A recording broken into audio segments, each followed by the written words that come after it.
Hello Barda fans, David Nicalco. Is it true na ginagawa ito while Miss Barbie Forteza is in South Korea?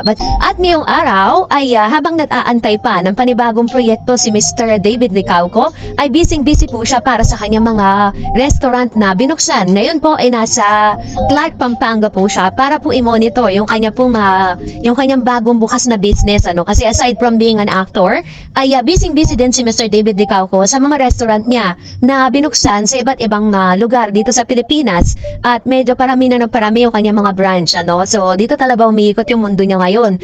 At isa rin sa mga good news ni Barbie Forteza and David Nicalco kung saan kinumpirma na nga ni Direk Mark na si Mr. David Nicalco at Barbie Forteza ang bibida sa Moments of Love on Borrowed Time.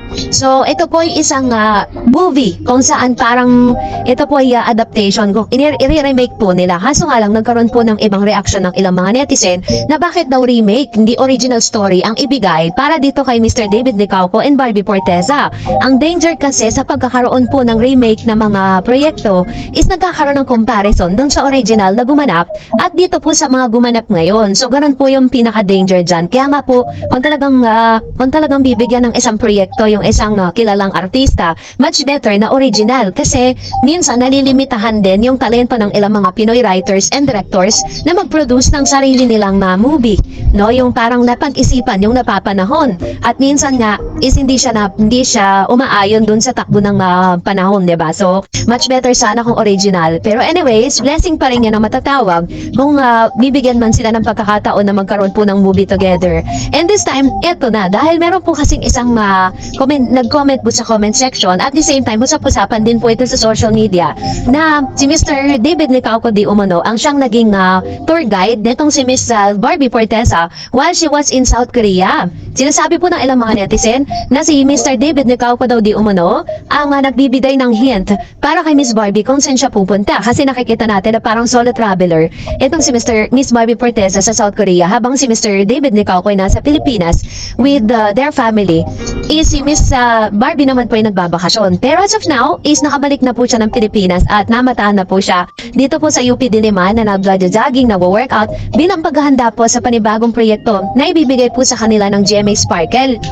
Kasi marami na po kasi talagang nag-aabang para sa comeback po ng Barda kasi pinagpahinga sila, pinartner si Barbie sa ibang mga actor, Korean actor po yun, nang Daig Kayo ng Lola Ko. Pero talagang iba pa rin talaga ang Barda, iba pa rin talaga si Barbie at David Nicalco na inaantay. So sabi nga ganon is the waiting is over because maghahanda na po sila this coming March para po sa kanila pong project ni Mr. David Nicalco. This is really a good news for everyone kasi yun talaga yung pinakaantay ng mga Barda fans na magkaroon sila ng comeback. Ito po ay parang mabasag dun po sa chika na paghiwalayin na, magkakaroon na sila ng solo era, iba partner na sila sa iba. Ito po yung parang pambasag na dun po sa fake news na yon kasi still ongoing pa rin at of course meron pa rin silang project together na pagsasamahan this year 2025. So yung rumors lang po yung nagsasabi na parang paghiwalay na, bubuwagin na ang Barda. Kasi well, in the first place, nagkaroon din naman po sila ng parang napag-usapan din naman sila at talagang nagkaroon na rin ng fan base si Barbie at si David Nicalco. So, habang tumatagal na, mas humuhusay at talagang pinaghuhusay pa ni Barbie at ni David Nicalco ang mga karakter na kanila pong ginagampanan. Kaya abang-abang lang po tayo. At dahil dyan, magbasa naman tayo ng ilan sa mga comment at reaction po ninyo patungkol naman sa ating latest updates. So, unahin po natin ang komento mula sa isang netizen. Sabi po ni Miss Rodora Crisostomo, sabi niya, naku, bakit sila ipapasok sa PBB? Sabi niya, di ba madami silang ginagawa ngayon? Dapat yung mga artista na di pa kilala ang bigyan ng changes. Sa bagay, sila kasi ang dalawang sikat na love team na hatak ng manonood lalo na sa GMA. I love Barda. Pero kung talagang ipapasok sila doon, wait na lang natin. Pero di pwede si Barbie lang, dapat si David. Kung ilabas yung isa, dapat ilabas yung isa. Walang iwanan, di ba? Barda forever nga. I'm happy to both of us or both of you kasi madami naman silang project. Love you, Barda. Ayan. So, ito pa rin yung usapin patungkol po dun sa issue na papasok nga, magsasama sila sa isang bahay. So, wala naman pong problema dun kasi syempre, bago naman gawin na niya GMA Sparkle yan, is kumbaga is naayos na schedule niyan. Kaya po kayo mag-alala. Sabi ni Miss Tess, congratulations Barbie and David, waiting kaming mga fans. Thank you, Pinoy Celebrity. And sabi ni Ma'am Shi Gloria, Barda forever. Ayan. Thank you so much, Ma'am Shi, sa inyo pong komento. At of course, maraming salamat din po dahil lagi po kayo nakaabang sa mga updates po natin. And sabi ni Miss My Little Champ, hindi na nila kailangan magingay kasi sikat na sila.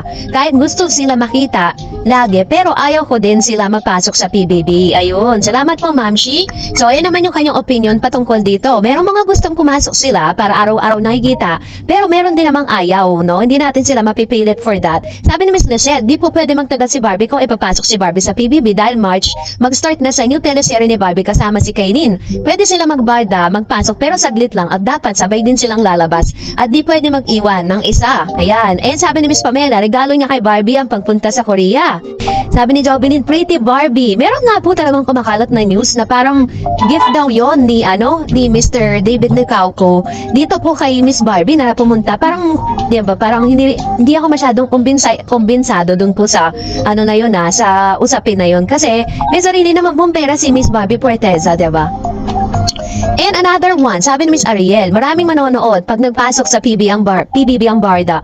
Miss Lily John sa photo, tinjay lang Idol Barbie, so being solo era. Masaya kami mga fans mo and God bless. Yan, so ito naman yung kanyang komento with regards to this. And Miss Estrelita Godoy, sabi niya, Barbie, nakapag-anoin na sa South Korea, at least na-feel niya ang ramdam na ramdam niya sa Ginoo.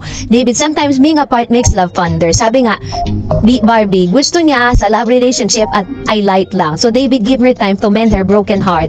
O, diba? So, yun po yung kanyang goal na yun sa kanya pong pagpasok sa panibagong relationship.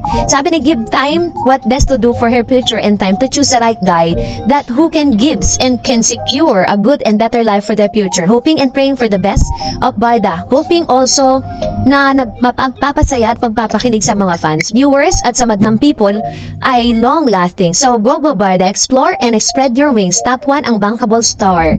Ayan. So, isa po sila sa mga tinaguri ang bankable star ng showbiz industry kasi sa dami po talaga ng mga ng mga sumusuporta sa kanila. Sabi ni Miss Rodora, kahit walang date ang Barda basta makita pa din namin na magkasama sila mga teleserye at movie, masaya na kami.